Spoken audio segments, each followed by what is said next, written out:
How has the normalization of pornography and explicit sexual content affected today's society?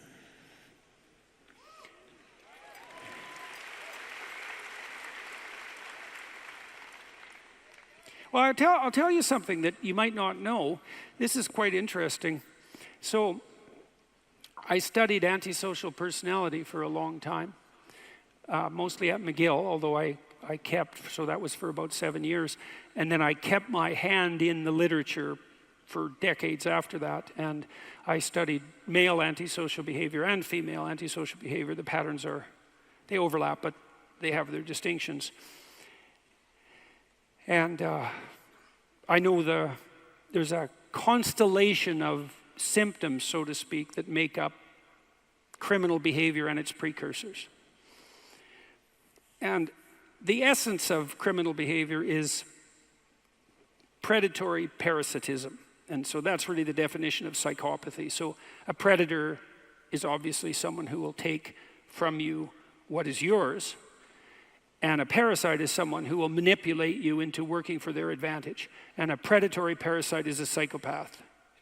And then you can decorate the psychopathy in various ways. So if you're an extroverted parasitic predator, then you're a charming psychopath.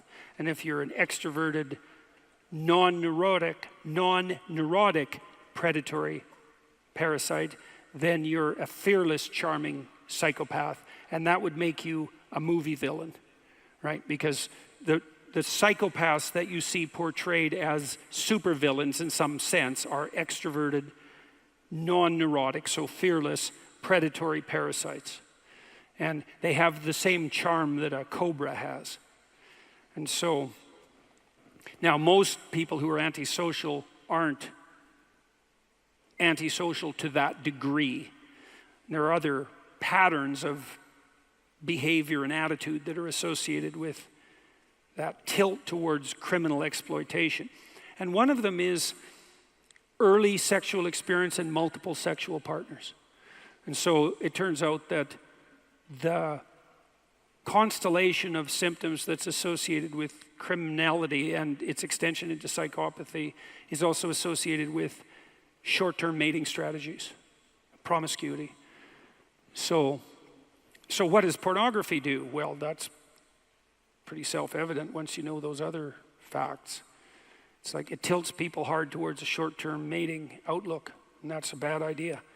It's like it's not a good idea to employ sexuality in the services of short-term gratification. Why? Because short-term gratification is a bad strategy. Why? Because short-term gratification doesn't iterate well, and you know this. This is why it's not that good an idea to overuse cocaine. It's like, well, it's a great drug. Activates the system that is at the base of positive emotion itself. That's what it does technically. Why not use it? Because people, psychologists, researchers think, well, why do people use drugs? That's a stupid question. Yeah, I'm dead serious about that. We absolutely know why people use drugs. What we don't know is why everyone doesn't use them all the time. And here's how we know this, for example. There are three broad categories of drugs of abuse. There's the anti-anxiety drugs, alcohol, barbiturates, and benzodiazepines. And there's the psychomotor stimulants, and that's cocaine and amphetamines, essentially, methamphetamine as well. And there's the opiates, which are analgesic. Now, we'll leave the hallucinogens aside because they're a strange category, and they're not technically they're not drugs of abuse, and there are reasons for that. But cocaine certainly is. Now, what does cocaine do? Well, you have a biological system within you that is activated when you're moving towards valuable goals. And the subjective experience of activation of that system is positive emotion. It's enthusiasm. It's engagement. It's the sense that you're doing something vital and meaningful.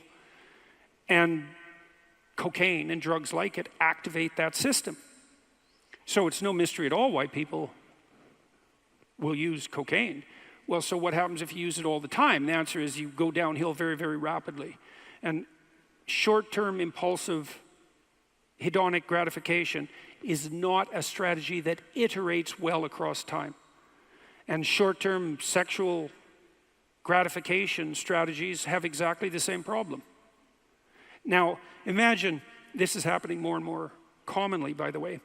So, as women free themselves from the shackles of monogamous relationships and are more likely to engage in short-term mating strategies, you might think that's a very good thing for men. But turns out it's not such a good thing for men because women are quite picky. And so women rate 80% of men online as below average in attractiveness. And whereas men rate 50% of women as below average in attractiveness, which by the way is true, right, statistically. But it's 80% of men. And so what that means is that the attention of women in an open mating market is focused on a very small percentage of men. And what's happening in colleges and universities where women dominate in terms of proportion of population is that all the women are chasing a very small number of men. So most of the men have no partners at all, and some of the men have more partners than they know what to do with. And so those men pursue short-term mating strategies, which is not so good for the women because they just as soon have an actual relationship. But then you might ask, well, what does it do to the men? And that's easy, is that it trains them to adopt antisocial short-term mating strategies. And that's really bad practice. Because if you practice exploiting people for your momentary gratification, then you'll become an expert at that. And that's an antisocial / psychopathic mode of interaction. And you might say, so what? Look at all the sex. And the answer is, well, that's just not going to work out very well for you as you try to build yourself something approximating a stable and fulfilling life. Because you are not going to be able to do that if you treat other people as if they're the device for your momentary gratification. No one who's sophisticated in any real sense is going to put up with that. And so it might work well in the short term, but it's a absolutely cataclysmically dreadful medium to long-term strategy. We know this too because psychopaths use strategy like that because they're predatory parasites. And to be a successful psychopath, unless you operate online, which is where most psychopaths operate now, you have to keep moving. You might say, well, everyone successful is a psychopath. It's like, no, that's actually wrong. Psychopaths are rarely successful. They're somewhat more successful than people who don't do anything. But in order to maintain any success at all, they have to be itinerant.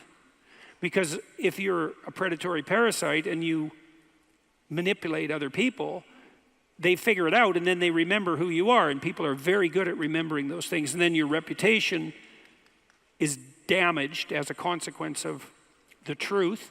And then in order to continue operating successfully as a psychopath, you have to go somewhere else. So, back to pornography.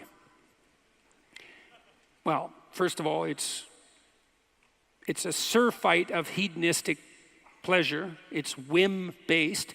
It doesn't constitute the kind of action that lays the groundwork for functional relationships. It stops you from being desperate enough to go and put yourself on the line in a real relationship. It trains you sexually to respond only to pornography. It requires that you use more and more novel forms of pornography as your habit develops in order to get the same kick. It increases the probability of impotence in real life.